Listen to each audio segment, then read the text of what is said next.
ॐ मृत्युञ्जयाय रुद्राय नीलकण्ठाय शम्भवे अमृतेशाय शर्वाय महादेवाय ते नमः। ओम नमः शिवाय। हे प्रिय भक्तों, आज सोमवार है, तो आइए सुनते हैं सोमवार व्रत कथा। जय श्री गणेश। प्राचीन समय में एक नगर में एक धनवान साहूकार रहा करता था, जिसके घर में किसी भी प्रकार की कोई कमी नहीं थी। लेकिन उसका कोई पुत्र नहीं था, जिस कारण वह काफी दुखी रहा करता था।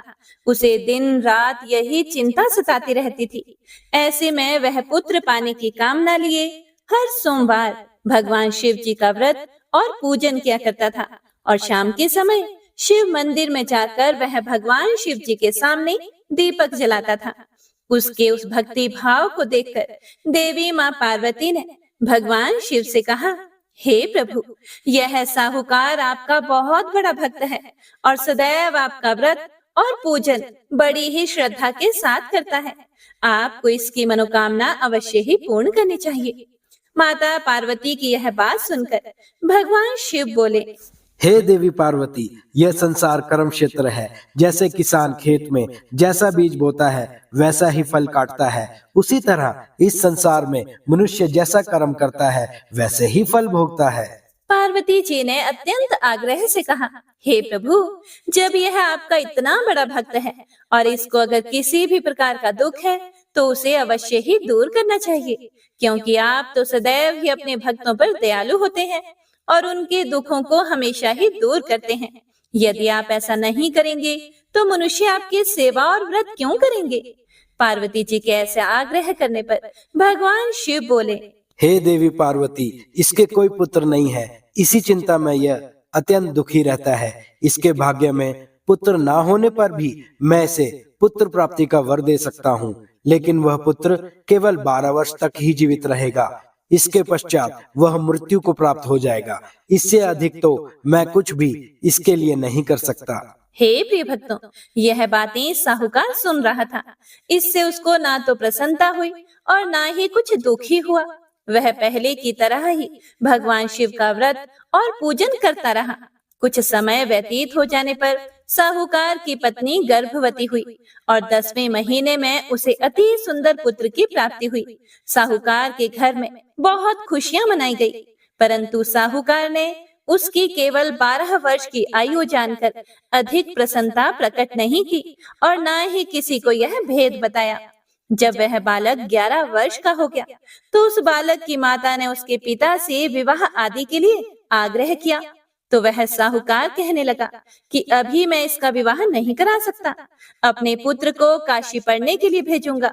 फिर साहूकार ने बालक के मामा को बुलाकर उसको बहुत सा धन दिया और कहा कि तुम इस बालक को काशी जी पढ़ने के लिए ले जाओ और रास्ते में जिस स्थान पर भी जाओ यज्ञ और ब्राह्मणों को भोजन अवश्य कराते जाना।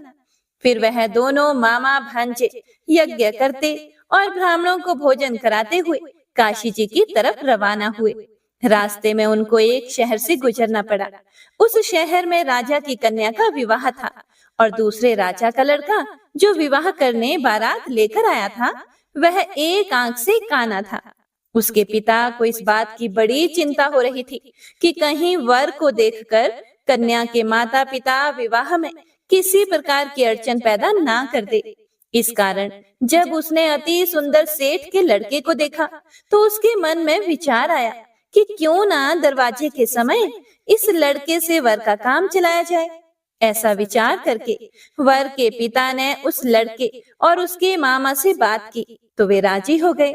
फिर उस लड़के को वर के कपड़े पहनाकर और घोड़ी पर चढ़ाकर दरवाजे पर ले गए और सब कार्य प्रसन्नता से पूर्ण हो गया। फिर वर के पिता ने सोचा कि यदि विवाह कार्य भी इसी लड़के के द्वारा करा लिया जाए तो क्या बुराई है। ऐसा सोचकर उसने लड़के और उसके मामा से कहा कि यदि आप फेरों और कन्यादान के काम को भी करा दें तो आपकी बड़ी कृपा होगी और मैं इसके बदले में आपको बहुत सारा धन दूंगा। तो उन्होंने स्वीकार कर लिया और विवाह कार्य भी बहुत ही अच्छी तरह से संपन्न हो गया। परंतु जिस समय लड़का जाने लगा तो उसने राजकुमारी की चुनरी के पल्ले पर लिख दिया कि तेरा विवाह तो मेरे साथ हुआ है, परंतु जिस राजकुमार के साथ तुमको भेजेंगे वह एक आंख से काना है और मैं काशी जी में पढ़ने जा रहा हूँ। लड़के के जाने के बाद उस राजकुमारी ने जब अपनी चुनरी पर लिखा हुआ पढ़ा तो उसने राजकुमार के साथ जाने से मना कर दिया और कहा कि यह मेरा पति नहीं है, मेरा विवाह इसके साथ नहीं हुआ है, वह तो काशी जी पढ़ने गया है। राजकुमारी के माता पिता ने अपनी कन्या को विदा नहीं किया और बारात वापस चली गई। उधर सेठ का लड़का और मामा काशी जी पहुंच गए थे। वहां जाकर लड़के ने पढ़ना शुरू कर दिया। जब लड़के की आयु 12 साल की हो गई, उस दिन उन्होंने यज्ञ रचा रखा था कि लड़के ने अपने मामा से कहा, हे मामा जी, आज मेरी तबीयत कुछ ठीक नहीं लग रही। मामा ने कहा कि तुम अंदर जाकर सो जाओ और आराम करो। लड़का अंदर जाकर सो गया और थोड़ी देर के बाद उसके प्राण निकल गए। जब उसके मामा ने आकर देखा तो वह मुर्दा पड़ा हुआ है, तो उसको बड़ा दुख हुआ और उसने सोचा कि अगर मैं अभी रोना पीटना मचा दूंगा तो यज्ञ का कार्य अधूरा रह जाएगा, जो कि सही नहीं होगा। इसीलिए उसने जल्दी से यज्ञ का कार्य समाप्त किया और ब्राह्मणों के जाने के बाद रोना पीटना शुरू कर दिया। संयोगवश उसी समय शिव पार्वती जी उधर से जा रहे थे। जब उन्हें जोर जोर से रोने की आवाजें सुनाई दी तो माता पार्वती जी ने भगवान शिव से कहा, हे प्रभु, कोई दुखियारा रो रहा है, कृपया कर इसके कष्ट को दूर कीजिए। जब शिव पार्वती ने पास जाकर देखा तो वहां एक लड़का मुर्दा पड़ा हुआ था। पार्वती जी कहने लगी, हे प्रभु, यह तो उसी सेठ का लड़का है जो आपके वरदान से पैदा हुआ था। इसीलिए हे स्वामी, इस बालक को और आयु दो, नहीं तो इसके माता पिता तड़प तड़प कर मर जाएंगे। पार्वती जी के बार बार आग्रह करने पर भगवान शिव ने उसको जीवन का वरदान दे दिया और भगवान शिव जी की कृपा से लड़का फिर से जीवित हो गया। इसके बाद शिव जी और माता पार्वती कैलाश पर्वत की ओर चले गए। इसके बाद वह लड़का और उसका मामा उसी प्रकार यज्ञ करते और ब्राह्मणों को भोजन कराते अपने घर की ओर वापस चल पड़े। रास्ते में उसी शहर में आए जहाँ उसका विवाह हुआ था। वहां पर आकर उन्होंने यज्ञ आरंभ कर दिया तो उस लड़के के ससुर ने उसको पहचान लिया और अपने महल में ले जाकर उसकी बड़ी खातिरदारी के साथ ही बहुत से दास दासियों सहित आदर पूर्वक लड़की और जमाई को विदा भी किया। जब वह अपने शहर के निकट आए तो मामा ने कहा कि पहले मैं तुम्हारे घर जाकर खबर कराता हूँ। जब उस लड़के का मामा घर पहुंचा तो लड़के के माता पिता घर की छत पर बैठे हुए थे और यह प्रण कर रखा था कि यदि हमारा पुत्र सकुशल लौट आया तो हम राजी खुशी नीचे आ जाएंगे, नहीं तो छत से गिरकर अपने प्राण त्याग देंगे। इतने में उस लड़के के मामा ने आकर यह समाचार दिया कि आपका पुत्र वापस आ गया है, तो उनको विश्वास नहीं आया। तब उसके मामा ने शपथ पूर्वक कहा कि आपका पुत्र अपनी पत्नी के साथ बहुत सारा धन लेकर आया है। तो सेठ ने आनंद के साथ उसका स्वागत किया और बड़ी प्रसन्नता के साथ रहने लगे। हे प्रिय भक्तों, ऐसा माना जाता है कि इसी प्रकार से जो कोई भी मनुष्य सोमवार के व्रत को धारण करता है अथवा इस कथा को पढ़ता या सुनता है, भगवान भोलेनाथ और माता पार्वती उसके सभी दुखों को दूर करके उसकी समस्त मनोकामनाओं को पूर्ण करते हैं। तो सभी भक्तजन एक बार प्रेम से बोलिए, शिव शिवा की जय, हर हर महादेव। हे प्रिय भक्तों, अब बड़ी ही श्रद्धा और भक्ति भाव से आइए सुनते हैं सोमवार व्रत की दूसरी कथा। एक बार भगवान भोलेनाथ और माता पार्वती जी मृत्यु लोक घूमने की इच्छा से मृत्यु लोक में आए। यहाँ माता पार्वती व भगवान शंकर जी मृत्यु लोक में घूमते घूमते विदर्भ देशांतर्गत अमरावती नामक नगरी में पहुँचे, जो कि बहुत ही सुंदर थी। यहाँ उन्होंने देखा कि अमरावती नगरी अमरपुरी के दृश्य सभी प्रकार के सुखों से परिपूर्ण थी। उस नगरी में राजा द्वारा बनवाया हुआ बहुत सुंदर भगवान भोलेनाथ जी का मंदिर भी था। उस मंदिर में भगवान भोलेनाथ जी और माता पार्वती निवास करने लगे। एक दिन माता पार्वती जी ने भगवान शिव से कहा, हे प्रभु, आज तो हम और आप दोनों चौसर पासा खेलेंगे। शंकर जी ने माता पार्वती जी की बात मान ली और चौसर खेलने लगे। उसी समय मंदिर का पुजारी ब्राह्मण मंदिर में पूजा करने के लिए आया हुआ था। माता ने ब्राह्मण को देखकर एक प्रश्न किया, तो पुजारी जी बताओ कि इस बाजी में दोनों में से किसकी जीत होगी और किसकी हार होगी। ब्राह्मण ने बिना सोचे समझे कहा कि भगवान भोलेनाथ ही जीतेंगे। कुछ समय के बाद बाजी समाप्त हुई और माता पार्वती जी की विजय हो गई। माता पार्वती को ब्राह्मण के झूठ बोलने पर क्रोध आया और कोढ़ी होने का श्राप दे दिया। भगवान शंकर जी के बहुत समझाने के बाद भी माता नहीं मानी और वे दोनों वहां से चले गए। कुछ समय के बाद उस ब्राह्मण पुजारी को कोढ़ होने लगा और धीरे धीरे उसके सारे शरीर में कोढ़ हो गए। ऐसे में वह बहुत ही परेशान और दुखी रहने लगा। इस तरह कई दिन बीत गए। फिर एक दिन देवलोक की अप्सराएं शिव जी की पूजा करने उसी मंदिर में आई। अप्सराओं ने उस पुजारी के कष्ट को देखकर बड़े दया भाव से उसके रोगी होने का कारण पूछा। तब पुजारी जी ने अपनी आप बीती सभी बातें निसंकोच होकर उन अप्सराओं को बता दी। यह सुनकर वो अप्सराएं बोली कि हे ब्राह्मण देव, तुम दुखी मत हो। भगवान भोलेनाथ जी आपके सभी कष्टों को दूर कर देंगे, परंतु तुम्हें श्रेष्ठ 16 सोमवार के व्रत पूरे विधि विधान और भक्ति भाव से पूरे 16 व्रत करने होंगे और 17वें सोमवार के दिन पाव से पवित्र गेहूं के आटे की बाटी बनाएं। उसके बाद घी और गुड़ मिलाकर चूरमा बनाकर भगवान भोलेनाथ जी को प्रसाद चढ़ाना और बाकी के प्रसाद को मंदिर में उपस्थित भक्तों को बांट देना। ऐसा करने से आपकी सभी मनोकामनाएं पूर्ण होंगी। हे प्रिय भक्तों, ऐसा कहकर अप्सराएं देवलोक को चली गई। ब्राह्मण भी यथाविधि 16 सोमवार व्रत करने लगा।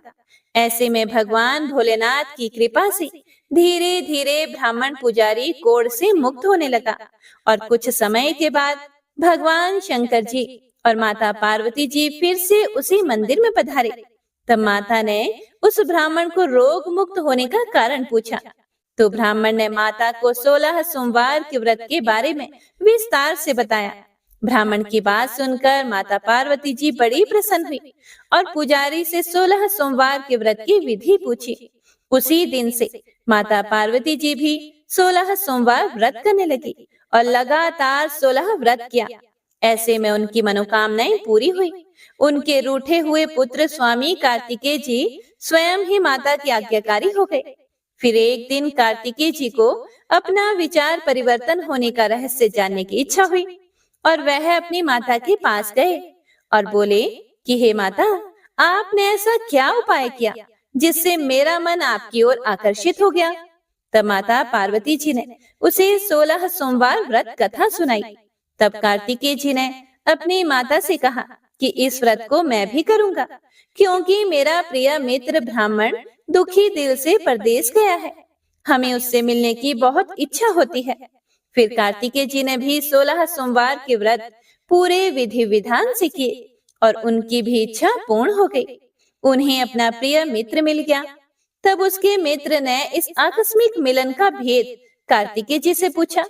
तो कार्तिकेय जी बोले, हे मित्र, हमने तुम्हारे मिलने की इच्छा करके 16 सोमवार के व्रत किए थे। अब तो उस ब्राह्मण मित्र को भी अपने विवाह की बड़ी इच्छा हुई और वह भी 16 सोमवार व्रत पूरे विधि विधान से करने लगा। एक दिन वह किसी काम से विदेश गया और वहां के राजा ने अपनी पुत्री का स्वयंवर रखा था। उस राजा ने राजकुमारी के विवाह के लिए यह शर्त रखी थी कि जिस राजकुमार के गले में सब प्रकार से श्रृंगारित हथिनी माला डालेगी, मैं उसी के साथ अपनी बेटी का विवाह करूंगा। भगवान शिव जी की कृपा से ब्राह्मण भी उस स्वयंवर को देखने के लिए एक और बैठा हुआ था। उसी समय हथिनी वहां पर आई और उस ब्राह्मण के गले में जयमाला डाल दी। इस तरह राजा की प्रतिज्ञा के अनुसार बड़ी धूमधाम के साथ अपनी पुत्री का विवाह उस ब्राह्मण के साथ पूरे विधि विधान से कर दिया और उसे बहुत सारा धन देकर सम्मान पूर्वक संतुष्ट किया और वो दोनों सुख पूर्वक रहने लगे। एक दिन उस राजकुमारी ने अपने पति से पूछा कि हे प्राणनाथ, आपने ऐसा कौन सा पुण्य किया है जो हथिनी ने सभी राजकुमारों को छोड़कर आपके गले में जयमाला डाली? तब ब्राह्मण बोला, हे प्राण प्रिय, मैंने अपने मित्र कार्तिकेय जी के कथनानुसार 16 सोमवार का व्रत किया था, जिसके प्रभाव से मुझे तुम जैसी रूपवान पत्नी मिली है। इस व्रत की महिमा सुनकर राजकन्या को बड़ा आश्चर्य हुआ और वह भी पुत्र कामना के लिए 16 सोमवार व्रत करने लगी और भगवान भोलेनाथ से पुत्र कामना की प्राप्ति करने लगी। शिव जी की कृपा से कुछ समय के बाद उसके गर्भ से एक अति सुंदर, सुशील, धर्मात्मा और विद्वान पुत्र हुआ। वह ब्राह्मण और उसकी पत्नी दोनों उस पुत्र को पाकर बहुत ही प्रसन्न हुए और उसका लालन पालन भली प्रकार से करने लगे। जब वह लड़का बड़ा हुआ और समझदार हुआ तो एक दिन अपनी माता से प्रश्न किया कि हे माता, आपने ऐसा कौन सा पुण्य किया जो आपको मेरे जैसे पुत्र की प्राप्ति हुई? पुत्र की बात सुनकर उस राजकुमारी ने अपने द्वारा किए गए 16 सोमवार व्रत की कथा और पूरे नियमों के बारे में उसे बताया। उस लड़के ने इस व्रत को सब तरह से मनोरथ पूर्ण करने वाला सुनकर उसके मन में राज्याधिकार के पाने की इच्छा हुई। उस लड़के ने उसी दिन भगवान शिव जी को प्रसन्न करने के लिए 16 सोमवार के व्रत पूरे नियमों से करने लगा। एक दिन दूसरे देश के राजा के दूत ने आकर उसको उनकी राजकुमारी के लिए चुना और उसे अपने साथ ले आए और राजा ने अपनी राजकुमारी का विवाह उसके साथ कर दिया। धीरे धीरे राजा बूढ़ा हो गया और उसके लिए राजकाज संभालना मुश्किल हो गया। उसने अपने दामाद का राज्य तिलक कर दिया और वहां का राजा घोषित कर दिया। इस तरह से ब्राह्मण पुत्र राजा बनकर भी यह व्रत करता रहा। हे प्रिय भक्तों, जब 17वां सोमवार का व्रत आया तो उसने अपनी रानी से सभी सामग्रियों सहित भगवान भोलेनाथ जी के मंदिर में आने को कहा, किंतु रानी मंदिर नहीं गई और उसने अपने दास दासियों को पूजा की सामग्री लेकर मंदिर भेज दिया। राजा ने पूरे विधि विधान से भगवान शिव जी की पूजा की। जब वह वहां से जाने लगा तो उसने एक आकाशवाणी सुनी, हे राजा, अपनी इस रानी को राजमहल से निकाल दे, नहीं तो ये तेरा सर्वनाश कर देगी। इस वाणी को सुनकर राजा आश्चर्य में पड़ गया और उसने तुरंत मंत्रियों की एक बैठक बुलवाई और आप बीती उन्हें सुनाई। मंत्री आदि सभी बड़े विस्मय और दुख में डूब गए, क्योंकि जिस कन्या के साथ उसे राज्य मिला है, राजा उसी को राज्य से निकालने का जाल रच रहा है। यह कैसे हो सकेगा? अंत में राजा ने अपनी रानी को राजमहल से निकाल दिया। रानी दुखी हृदय से अपने भाग्य को कोसती हुई अपने राज्य से बाहर चली गई। बिना चप्पलों के और फटे वस्त्र पहने भूखी प्यासी धीरे धीरे चलकर एक नगर में जा पहुंची। उस नगर में एक बुढ़िया रोज सूत काट कर बेचती थी। रानी की करुण दशा देखकर बुढ़िया बोली कि तू मेरे साथ चल, मेरा सूत बिकवा दे। मैं तो बूढ़ी हो गई हूँ, भाव नहीं जानती हूँ। यह सुनकर रानी बुढ़िया के सिर से सूत की गठड़ी उतार कर अपने सिर पर रख लेती है। अचानक से आंधी आई और बुढ़िया के सभी सूत हवा में उड़ गए। बेचारी बुढ़िया बहुत पछताई और रानी से कहने लगी कि दूर रहना मुझसे। अब रानी एक तेली के घर गई और काम मांगने लगी कि अचानक से उस तेली के सभी मटके शिव जी के प्रकोप से चटक गए।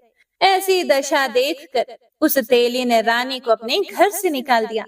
इस प्रकार रानी अत्यंत दुख पाती हुई एक नदी के तट पर गई तो देखा कि नदी अचानक सूख गई। उसके बाद रानी एक वन में गई। वहां जाकर उसने एक सरोवर देखा और वह पानी पीने के लिए सरोवर की सीढ़ी उतरी और पानी पीने के लिए जैसे ही अपने हाथों को आगे बढ़ाया तो देखा कि सरोवर का पानी नील कमल के सदृश जल असंख्य कीड़ों में गंदा हो गया। रानी ने अपने भाग्य का दोषारोपण करते हुए उस सरोवर का जल पीकर अपनी प्यास बुझाई। आराम करने के लिए एक पेड़ की शीतल छाया में विश्राम करने के लिए लेटी तो देखा कि उस पेड़ की सभी पत्तियां झड़ गई। ऐसे में रानी जिस पेड़ के नीचे जाती उसी पेड़ की पत्तियां अपने आप झड़ जाती। वन, सरोवर और पेड़ों की ऐसी दशा देखकर गाय चराते हुए ग्वालों ने अपने गोसाई जी अर्थात अपने स्वामी जी से सभी बातें बता दी। गोसाई जी के आदेश के अनुसार ग्वाले रानी को पकड़कर गोसाई जी के पास ले आए। रानी की मुख कांति और शरीर शोभा देखकर गोसाई जी जान गए कि यह कोई विधि की गति की मारी कुलीन अबला है। ऐसा सोचकर गोसाई जी ने रानी से कहा कि हे पुत्री, मैं तुमको अपनी पुत्री के समान रखूंगा। तुम मेरे आश्रम में ही रहो और मैं तुम्हें किसी प्रकार का भी कष्ट नहीं होने दूंगा। गोसाई जी के ऐसे वचन सुनकर रानी को थोड़ी धीरज मिली और वह आश्रम में ही निवास करने लगी। आश्रम में रानी खाना बनाती तो उसके खाने में कीड़े पड़ जाते और जब वह पानी भर के लाती तो उसमें भी कीड़े ही कीड़े हो जाते। अब तो गोसाई जी भी बहुत दुखी हो गए और रानी से बोले कि हे पुत्री, तेरे पर कौन से देवता का कोप है जिससे तेरी ऐसी दशा हुई है? गोसाई जी की बात सुनकर रानी ने कहा कि अपने पति के साथ भगवान शिव जी की पूजा करने नहीं जाने की पूरी कथा सुनाई। रानी की बात सुनकर गोसाई जी ने उसे इस कोप से मुक्त होने के लिए 16 सोमवार व्रत की कथा पूरे विधि विधान से करने को कहा। गोसाई जी की बात सुनकर वह प्रत्येक सोमवार का व्रत पूरे नियमों से करने लगी। जब रानी के पूरे 16 व्रत हो गए और जब उसने 17वें सोमवार का व्रत किया तो रोज की तरह भगवान भोलेनाथ जी की पूजा कर रही थी, तो भगवान शिव जी के प्रभाव से राजा के मन में अपनी रानी का विचार उत्पन्न हुआ और सोचा कि मेरी रानी को गए हुए बहुत समय बीत गया है, ना जाने कहां कहां भटकती होगी, मुझे उसे ढूंढना चाहिए। हे प्रिय भक्तों, राजा ने यह सोचकर अपनी रानी की तलाश में चारों दिशाओं में अपने सैनिकों को भेजा। सैनिक अपनी रानी को ढूंढते हुए गोसाई जी के आश्रम में आ पहुंचे। सैनिक अपनी रानी को वहां पाकर पुजारी जी से अपनी रानी को साथ भेजने के लिए कहने लगे, किंतु गोसाई जी ने मना कर दिया और सैनिक चुपचाप लौट गए। राजा को सभी बातें बताई। तब राजा स्वयं रानी को लेने गोसाई जी के आश्रम में आए और पुजारी जी से प्रार्थना करते हुए बोले, हे महाराज, जो देवी आपके आश्रम में रहती है वह मेरी पत्नी है। शिव जी के कोप से मैंने इसका त्याग कर दिया था। अब इस पर से भगवान शिव जी का कोप शांत हो गया है, इसीलिए मैं इसे लेने के लिए आया हूँ। आपकी आज्ञा हो तो मैं इसे ले जा सकता हूँ। गोसाई जी ने राजा के वचनों को सत्य समझकर रानी को राजा के साथ जाने की आज्ञा दे दी। गोसाई जी की आज्ञा पाकर रानी अपने पति के साथ अपने राज्य के लिए चल दी। रानी के आने की खबर पाकर राज्य के निवासी अनेक प्रकार के बाजे बजाने लगे। नगर के दरवाजे पर तोरण बंधनवारों से विविध विधि से नगर को सजाया। नगर में घर घर में मंगलगान होने लगे। पंडितों ने विविध वेद मंत्रों का उच्चारण करके अपनी रानी का स्वागत किया। इस प्रकार रानी ने अपनी राजधानी में फिर से प्रवेश किया। राजा ने अपनी रानी के आने की खुशी में ब्राह्मणों को अनेक प्रकार के दान आदि देकर संतुष्ट किया। याचकों को धन धान्य दिया और पूरी नगरी में जगह जगह सदा व्रत खुलवाए, जहां भूखों और गरीबों को खाने को मिला। इस प्रकार राजा रानी भगवान भोलेनाथ जी की कृपा से सभी प्रकार के सुख भोगते हुए और 16 सोमवार व्रत की कथा करते रहे। अंत समय में अनेक प्रकार के सुख भोगते हुए वे शिवपुरी को पधारे। इसी कारण कहते हैं कि जो भी मनुष्य भगवान भोलेनाथ जी की भक्ति मन वचन कर्म द्वारा 16 सोमवार के व्रत पूरे विधि विधान से करेगा, वह इस मृत्यु लोक से समस्त सुख को भोगकर अंत में भगवान के चरणों में शिवपुरी को प्राप्त होगा और इस व्रत के करने से सबके मनोरथ भी पूर्ण होंगे। तो सभी प्रेम से बोलिए, भगवान शिव शिवा की जय। ओम नमः शिवाय। हे प्रिय भक्तों, तो आइए अब शिव पुराण में वर्णित पुण्यमयी कथा को सुनते हैं। वाशकल नामक गांव में बिंदुक नाम का एक ब्राह्मण रहता था। वह धर्मी, दुरात्मा एवं महापापी था। उसकी पत्नी बहुत सुंदर थी। उसका नाम चंचुला था। वह सदा उत्तम धर्म का पालन करती थी, परंतु बिंदुक वैश्यागामी था। इस तरह कुकर्म करते हुए बहुत समय व्यतीत हो गया। उसकी पत्नी काम से पीड़ित होने पर भी स्वधर्म नाश के भय से क्लेश सहकर भी काफी समय तक धर्म भ्रष्ट नहीं हुई, परंतु आगे चलकर वह भी अपने दुराचारी पति के आचरण से प्रभावित होकर दुराचारिणी और अपने धर्म से विमुख हो गई। इस तरह दुराचार में डूबे हुए उन पति पत्नी का बहुत सा समय व्यर्थ बीत गया। वैश्यागामी दूषित बुद्धि वाला वह दुष्ट ब्राह्मण बिंदुक समयानुसार मृत्यु को प्राप्त हो गया और नरक में चला गया। बहुत दिनों तक नरक के दुखों को भोग कर वह मूढ़ बुद्धि पापी विंध्य पर्वत पर भयंकर पिशाच हुआ और इधर उस दुराचारी बिंदुक के मर जाने पर वह चंचुला नामक स्त्री बहुत समय तक पुत्रों के साथ अपने घर में रहती रही। पति की मृत्यु के बाद वह भी अपने धर्म से गिरकर पर पुरुषों का संग करने लगी थी। सतियां विपत्ति में भी अपने धर्म का पालन करना नहीं छोड़ती। यही तो तप है। तप कठिन तो होता है, लेकिन इसका फल मीठा होता है। एक दिन दैव योग से किसी पुण्य पर्व के आने पर वह अपने भाई बंधुओं के साथ गोकर्ण क्षेत्र में गई। उसने तीर्थ के जल में स्नान किया एवं बंधु जनों के साथ यहाँ वहाँ घूमने लगी। घूमते घूमते वह एक देव मंदिर में गई। वहाँ उसने एक ब्राह्मण के मुख से भगवान शिव की परम पवित्र एवं मंगलकारी कथा सुनी। कथावाचक ब्राह्मण कह रहे थे कि जो स्त्रियां व्यभिचार करती हैं, वे मरने के बाद जब यमलोक जाती हैं, तब यमराज के दूत उन्हें तरह तरह से यंत्रणा देते हैं। वे उसके कामांगों को तप्त लोह दंडों से दागते हैं।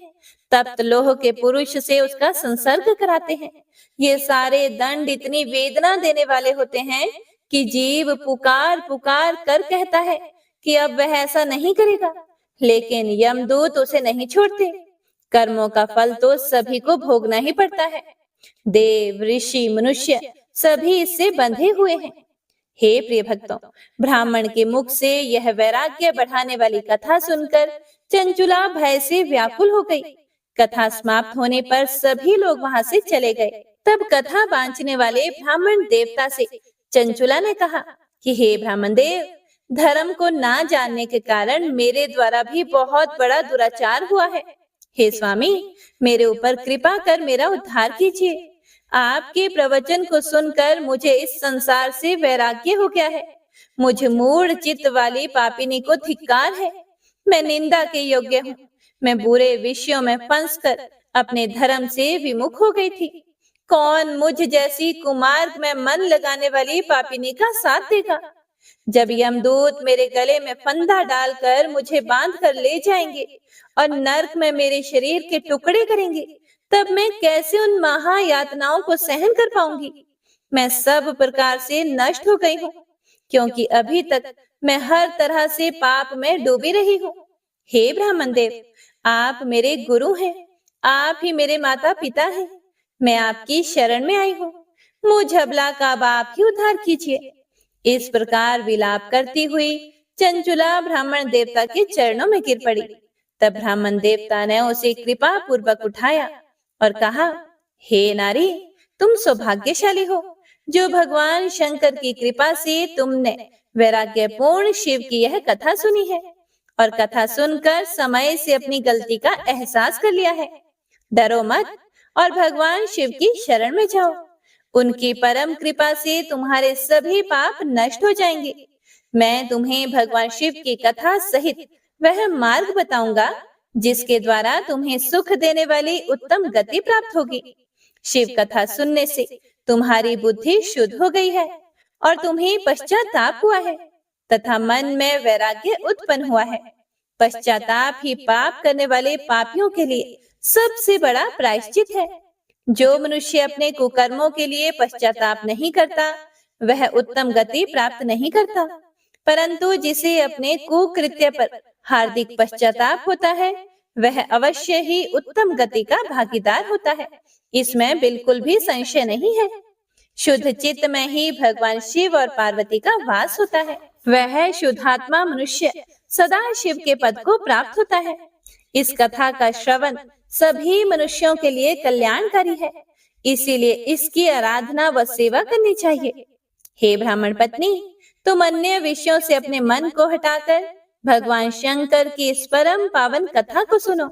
इससे तुम्हारे मन की शुद्धि होगी और तुम्हें मोक्ष की प्राप्ति होगी। जो भी मनुष्य निर्मल हृदय से भगवान शिव के चरणों का चिंतन करता है, उसकी एक ही जन्म में मुक्ति हो जाती है। हे प्रिय भक्तों, ऐसा कहकर वे ब्राह्मण मौन हो गए। उनका हृदय करुणा से भर गया। वे ध्यान में मगन हो गए। ब्राह्मण का उपदेश सुनकर चंचुला के नेत्रों में आनंद के आंसू छलक आए। वह खुशी से ब्राह्मण देवता के चरणों में गिर गई और हाथ जोड़कर बोली, मैं कृतार्थ हो गई। हे ब्राह्मण देव, शिव भक्तों में श्रेष्ठ स्वामी, आप धन्य हैं। आप परमार्थ दर्शी हैं और सदा परोपकार में लगे रहते हैं। हे साधु, मैं नर्क के समुद्र में गिर रही हूँ, कृपा कर मेरा उद्धार कीजिए।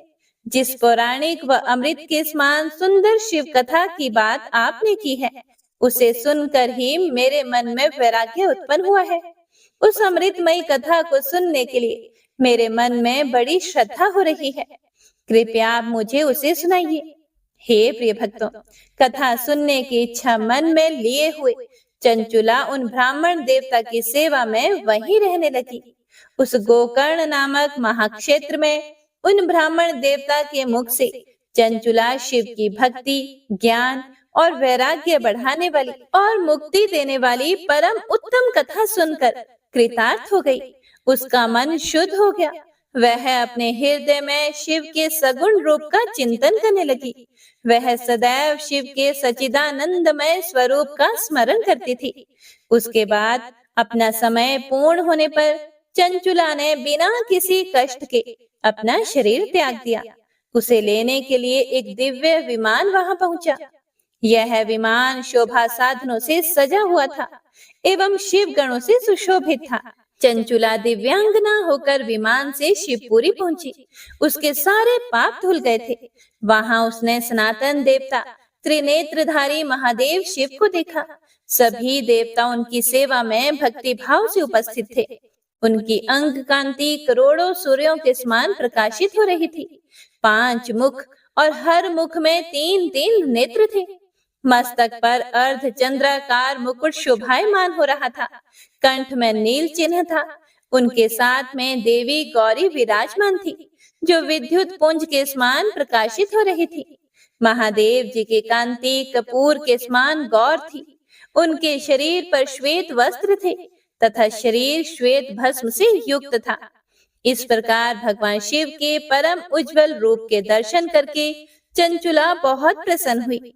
उसने भगवान शिव को बारंबार प्रणाम किया और हाथ जोड़कर प्रेम, आनंद और संतोष से युक्त होकर विनीत भाव से खड़ी हो गई। उसके नेत्रों से आनंद अश्रुओं की धारा बहने लगी। भगवान शंकर व भगवती गौरी उमा ने करुणा के साथ सौम्य दृष्टि से देखकर चंचुला को अपने पास बुलाया। गौरी उमा ने उसे प्रेम पूर्वक अपनी सखी बना लिया। चंचुला सुख पूर्वक भगवान शिव के धाम में उमा देवी की सखी के रूप में निवास करने लगी।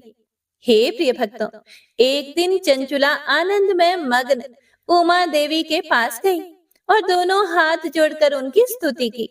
तब शंकर प्रिया भक्त वत्सला उमा देवी ने बड़े प्रेम से चंचुला से कहा, हे सखी चंचुला, मैं तुम्हारी स्तुति से प्रसन्न हूँ। बोलो, क्या वर मांगती हो? चंचुला बोली, हे गिरिराज कुमारी, मेरे पति बिंदुक इस समय कहाँ है? उनकी कैसी गति हुई है?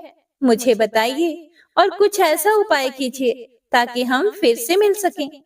फिर गिरिजा बोली, हे पुत्री, तुम्हारा पति बिंदुक बड़ा पापी था। उसका अंत बड़ा भयानक हुआ। वैश्या का उपभोग करने के कारण वह मूर्ख नरक में अनेक वर्षों तक अनेक प्रकार के दुख भोग कर अब शेष पाप को भोगने के लिए विंध्य पर्वत पर पिशाच की योनि में रह रहा है। वह दुष्ट वहीं वायु पीकर रहता है और सब प्रकार के कष्ट सहता है। गौरी देवी की यह बात सुनकर चंचुला अत्यंत दुखी हो गई। फिर मन को किसी तरह स्थिर करती हुई दुखी हृदय से मां गौरी से उसने एक बार फिर पूछा, हे महादेवी, मुझ पर कृपा कीजिए और मेरे पापी पति का भी उद्धार कीजिए। कृपा करके मुझे वह उपाय बताइए जिससे मेरे पति को उत्तम गति प्राप्त हो सके। गौरी देवी ने कहा, यदि तुम्हारा पति बिंदुक भगवान शिव की पुण्यमयी उत्तम कथा सुने तो वह इस दुर्गति को पार करके उत्तम गति का भागी हो सकता है। अमृत के समान मधुर गौरी देवी का यह वचन सुनकर चंचुला ने दोनों हाथ जोड़कर मस्तक झुकाकर उन्हें बारंबार प्रणाम किया तथा प्रार्थना की कि मेरे पति को शिव की वह पुण्यमयी कथा सुनाने की व्यवस्था कीजिए। ब्राह्मण पत्नी चंचुला के बार बार प्रार्थना करने पर शिव प्रिया गौरी देवी ने भगवान की महिमा का गान करने वाले गंधर्वराज तुम्बुरो को बुलाकर कहा, हे तुम्बुरो, तुम्हारी भगवान शिव में प्रीति है। तुम मेरे मन की सभी बातें जानकर मेरे कार्यों को सिद्ध करते हो। तुम मेरी सखी के साथ विंध्य पर्वत पर जाओ। वहां एक महाघोर और भयंकर पिशाच रहता है। पूर्व जन्म में वह पिशाच बिंदुक नामक ब्राह्मण मेरी इस सखी चंचुला का पति था। वह वैश्यागामी हो गया था। उसने स्नान संध्या आदि नित्य कर्म छोड़ दिए थे। क्रोध के कारण उसकी बुद्धि भ्रष्ट हो गई थी। दुर्जनों से उसकी मित्रता तथा सज्जनों से द्वेष बढ़ गया था। वह अस्त्र शस्त्र से हिंसा करता, लोगों को सताता और उनके घरों में आग लगा देता था। पत्नी को त्याग कर दुष्ट लोगों से दोस्ती करके उन्हीं के संपर्क में रहता था। वह मृत्यु तक दुराचार में फंसा रहा। मृत्यु के बाद उसे पापियों के भोग स्थान यमपुरी ले जाया गया। वहां घोर नरकों को सहकर इस समय वह विंध्य पर्वत पर पिशाच बनकर रह रहा है और पापों का फल भोग रहा है। तुम उसके सामने परम पुण्यमयी पापों का नाश करने वाली शिव जी की दिव्य कथा का प्रवचन करो। इस कथा को सुनने से उसका हृदय सभी पापों से मुक्त होकर शुद्ध हो जाएगा और वह प्रेत योनि से मुक्त हो जाएगा। दुर्गति से मुक्त होने पर उस बिंदुक नामक पिशाच को विमान पर बिठाकर तुम भगवान शिव के पास ले आना। हे प्रिय भक्तों, माँ उमा का आदेश पाकर गंधर्वराज तुम्बुरो प्रसन्नता पूर्वक अपने भाग्य की सराहना करते हुए चंचुला को साथ लेकर विमान से पिशाच के निवास स्थान विंध्य पर्वत पर गया। वहां पहुंचकर उसने उस विकराल आकृति वाले पिशाच को देखा। उसका शरीर विशाल था, उसकी ठोड़ी बड़ी थी। वह कभी हंसता तो कभी रोता, कभी उछलता था। महाबली तुम्बुरो ने बिंदुक नामक पिशाच को पाशों से बांध लिया। उसके बाद तुम्बुरो ने शिव की कथा बांचने के लिए स्थान तलाश कर मंडप की रचना की और शीघ्र ही इस बात का पता लोगों को चल गया कि एक पिशाच के उद्धार हेतु देवी पार्वती की आज्ञा से तुम्बुरो शिव की अमृत कथा सुनाने विंध्य पर्वत पर आया है। उस कथा को सुनने के लोभ से बहुत से देव ऋषि वहां पहुंच गए। सभी को आदर पूर्वक स्थान दिया गया। पिशाच बिंदुक को पाशों में बांधकर आसन पर बिठाया गया और तब तुम्बुरो ने परम उत्तम शिव पुराण की अमृत कथा का गान शुरू किया, जिसे सभी श्रोता कृतार्थ हो गए। इस पुण्यमयी कथा को सुनकर पिशाच सभी पापों से मुक्त हो गया और उसने पिशाच शरीर का त्याग कर दिया और शीघ्र ही उसका रूप दिव्य हो गया। उसका शरीर गौर वर्ण का हो गया। शरीर पर श्वेत वस्त्र एवं पुरुषों के आभूषण आ गए। इस प्रकार दिव्य देहधारी होकर बिंदुक अपनी पत्नी चंचुला के साथ स्वयं भी भगवान शिव का गुणगान करने लगा। उसे इस दिव्य रूप में देखकर सभी को बहुत आश्चर्य हुआ। उसका मन परम आनंद से परिपूर्ण हो गया।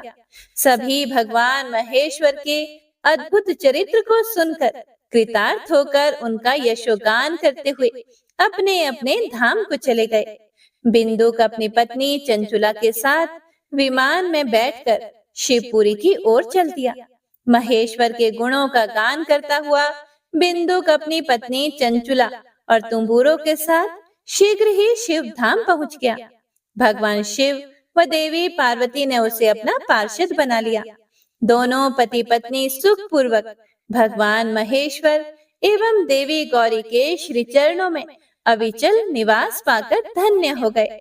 तो सभी भक्तजन प्रेम से बोलिए, उमा महेश्वर भगवान की जय।